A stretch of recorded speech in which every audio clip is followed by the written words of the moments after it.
ছবি তুলতে হবে।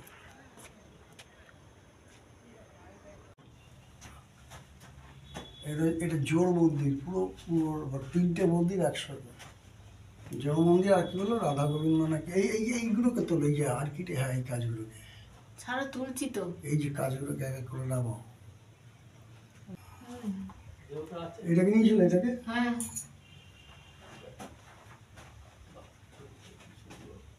আর্কিটেকচারের কাজগুলো দেখেছো,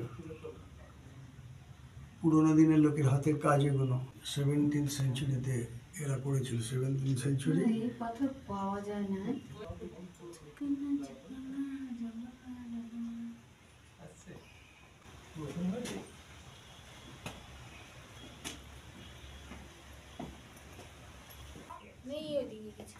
বাবা এটা পুরো গুম ঘরের মতন লাগছে।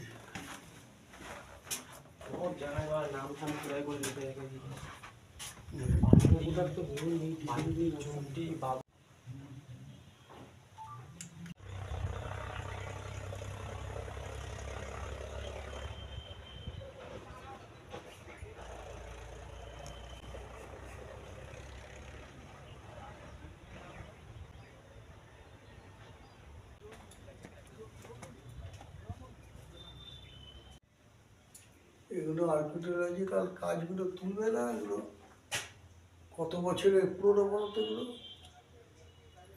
উঠে গেছে, খালি এইটাই বাকি রয়েছে। এইগুলোর জন্যই দরকার এটা, বুঝলে। এটা দরকার হচ্ছে।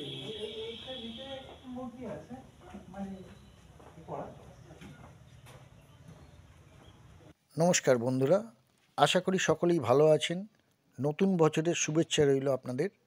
আপনারা দেখছেন বিষ্ণুপুর পার্ট 3। আপনাদের উৎসাহই আমাদের প্রেরণা দেয়। ভিডিওটিকে অবশ্যই একটি সাবস্ক্রাইব, লাইক ও শেয়ার করবেন। বিষ্ণুপুর পার্ট 3তে আপনারা দেখছেন বিষ্ণুপুরের জোড় মন্দির কমপ্লেক্স। এই কমপ্লেক্সে 3টি মন্দির রয়েছে।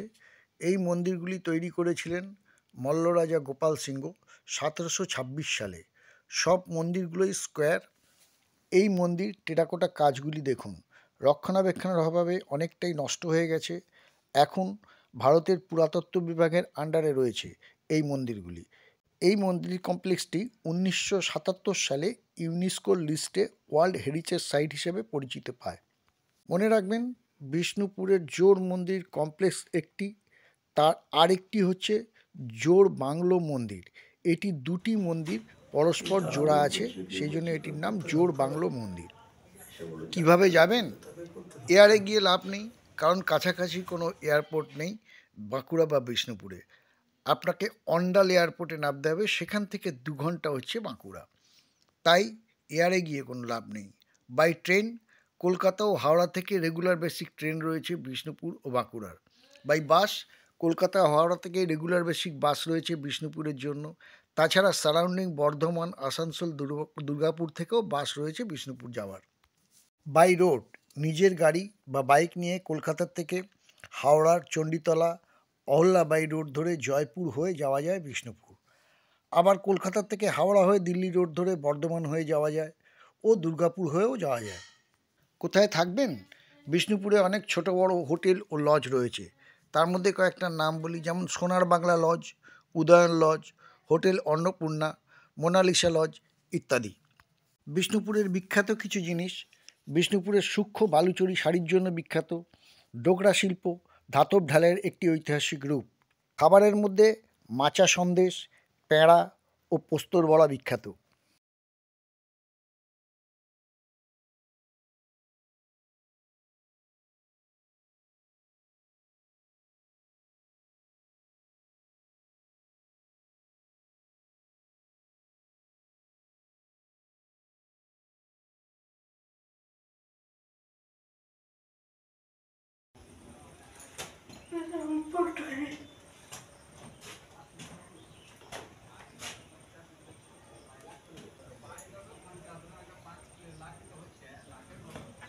সব খেয়ে গেছে এগুলো, মানে অযত্নে অযত্নে সব শেষ হয়ে গেছে।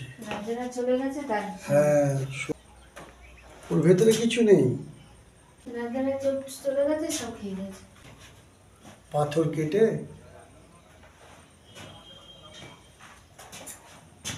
তো চাবি দিয়ে দিলে না, চাবিটা তোর মতন ঢুকবে অন্ধকারে, সাপের গায়ে পা উঠে গেলে তখন। গুপ্তধনটা আছে এখন। তো দল তো আছে, এখনো আছে। খোঁড়াখুঁড়ি শুরু হলে তখন দেখবে পাবে। গুপ্তধন তো নিশ্চয়ই আছে। ওই জন্য তালা দিয়ে রেখেছে।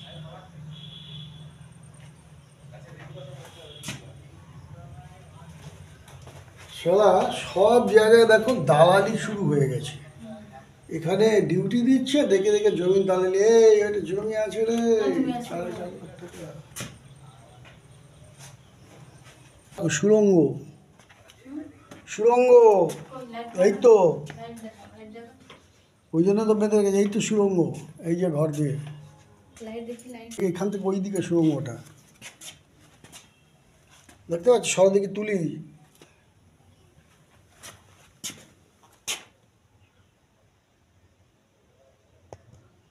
এই গাঢ় হয়ে যাচ্ছে। চাপা খাবে না, পালাচ্ছে কি জন্য? তুমি খাও গুরু। হ্যাঁ, আমাদের দেখছো এখন কি চলছে। আমাদেরও সেম চলছে। মন্দির, 3টে মন্দির একসঙ্গে।